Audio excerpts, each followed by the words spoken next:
പ്രിയരെ എല്ലാവർക്കും നമസ്കാരം. 6ാം ശലഭ സംഗമം കോട്ടയം വാഴൂരുള്ള അനുഗ്രഹ റിന്യൂവൽ സെന്ററിൽ പുരോഗമിക്കുന്നു.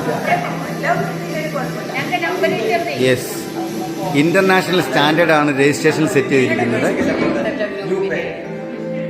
ഓക്കെ,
ആശംസകളും നിങ്ങളെ എല്ലാവരെയും കണ്ടതിൽ വളരെ സന്തോഷം.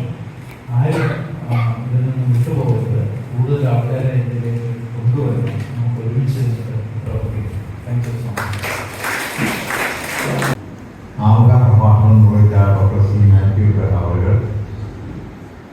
ഈ വേദിയിലെ ജോയി താങ്കി, പ്രൊഫസർ പി വെടിപ്പ്, അതുപോലെ തന്നെ ജോസ് ആന്റണി ആർക്കും ചെയ്യാവുന്ന കാര്യമാണ്. പക്ഷെ അതുകൊണ്ട് ഈ മുതിർന്ന പൗരന്മാരുടെ പ്രശ്നങ്ങൾ അവിടെ തീർക്കും.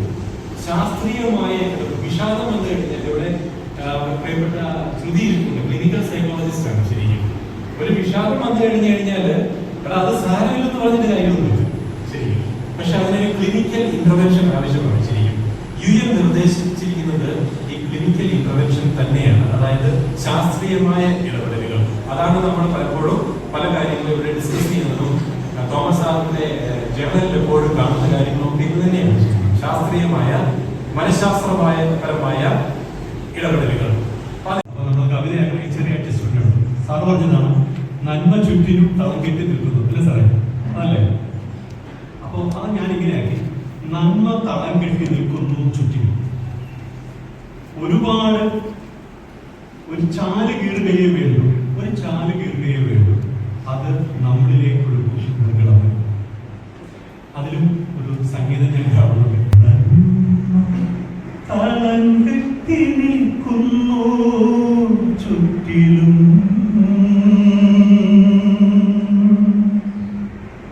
ഒരു ചാല് കീറുകയേ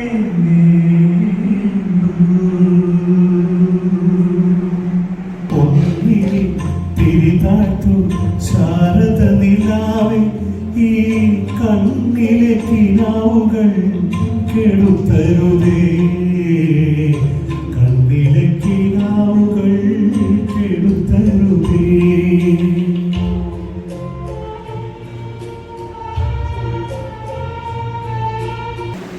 അരുളാൽ വിരിയും ഹൃദയനാളങ്ങളെ കാറ്റേറ്റണയാതെ നോക്കണം.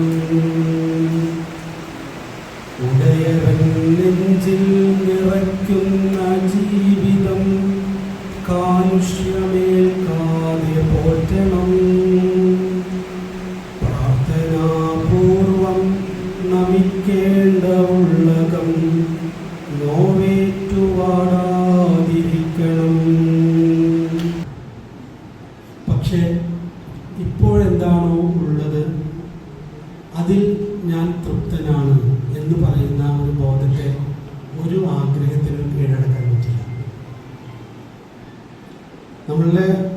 നമ്മുടെ ആവശ്യങ്ങൾ പലതരത്തിൽ നിവർത്തിപ്പിക്കപ്പെടാം. പക്ഷെ ഇപ്പോൾ ഉള്ളതിൽ ഞാൻ തൃപ്തനാണ് എന്ന് പറയുന്ന ബോധാവസ്ഥയാണ് ധീരത എന്ന് പറയുന്നത്.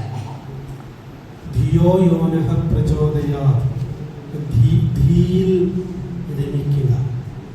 നമ്മുടെ പ്രജ്ഞയിൽ, നമ്മുടെ റിയലായിട്ടുള്ള നമ്മളുടെ സത്തയിൽ നമ്മൾക്ക് തൃപ്തിയോടെ ഇരിക്കാൻ കഴിയണമെങ്കിൽ ധ്യാനിച്ചിട്ട് കാര്യമില്ല, പ്രാർത്ഥിച്ചിട്ട് കാര്യമില്ല, അറിഞ്ഞുകൊണ്ടും കാര്യമില്ല. അറിഞ്ഞും പ്രാർത്ഥിച്ചും ധ്യാനിച്ചും ഒരു തരത്തിലുമുള്ള പ്രാക്ടീസിലൂടെയും സമാധാനം അനുഭവിച്ച ഒരു ബോധവും ഈ ലോകത്തിലില്ല. പ്രാക്ടീസ് എന്ന് പറയുന്നത് സ്പിരിച്വാലിറ്റി ആയിട്ട് യാതൊരു ബന്ധവുമില്ല. അറിയലാണ്.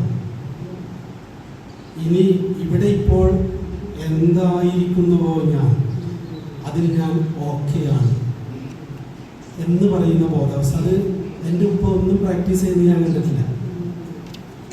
അല്ലെങ്കിൽ ഒരു നായ്ക്ക്, ഒരു പശുവിന്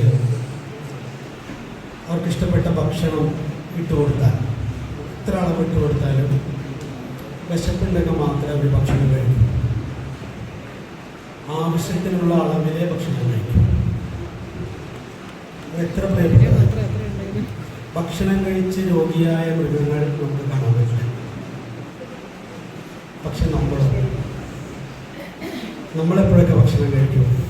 നമ്മൾ ബോറടിച്ചാൽ ഭക്ഷണം കഴിക്കും, TV കാണാൻ ഭക്ഷണം കഴിക്കും, കമ്പനി കൊടുക്കാൻ ഭക്ഷണം കഴിക്കും, ഭക്ഷണം കണ്ടാൽ ഭക്ഷണം കഴിക്കും, സമയത്തിന് ഭക്ഷണം കഴിക്കും. വിശന്നാലല്ല, സമയത്തിന് ഭക്ഷണം കഴിക്കും. ഇതെന്തുകൊണ്ടാണ്? പിന്നെ നമ്മളൊരു സ്ഥിരം പറയുന്നൊരു വാക്ക്, വയറ് നിറച്ച് ഭക്ഷണം കഴിക്കും. വിശപ്പ് കഴിയുവോളം ഭക്ഷണം കഴിക്കുക എന്നല്ല പറയുക, വയറ് നിറച്ച് ഭക്ഷണം കഴിക്കണം. അപ്പോൾ എവിടെ നിന്നായിരിക്കും ഈ ഇൻസ്റ്റിങ്ക്റ്റ് ഉണ്ടായിട്ടുള്ളത്?